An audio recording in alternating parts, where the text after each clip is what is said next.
Сәлем баршаңызға. Ерке мен Райым екі жаққа кетті ме, әлде жай еркелік пе?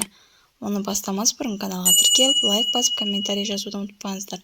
Оңырау белгісін басыңыздар. Шоу, бизнес, жаңалықтар әрдайым жаңалықтарды алғашқылардың бірі болып жеткізетін болады. Ерке мен Райым екі жаққа кетті ме, әлде жай еркелік пе? Бірнеше ай бұрын елді шулатқан Ерке мен Райымға не болды? TikTok желісінде екі жұлдыздың айырылысып кеткені жөнінде хабар тарауда. Сонымен қатар оқырмандардың айтуынша Ерке мен Райым Instagram желісінде бір-біріне жазылмаған, бас тартқан, отписка жасаған. Жақын арада қосылған бұл жұптың қатынасына қалғаландауда.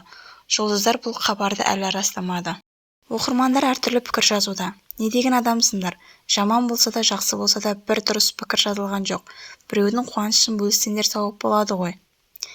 Еркеге надоел, жаңа ермек іздейін деп жатқан шығар. Екеуі екі жаққа кеткен шығар.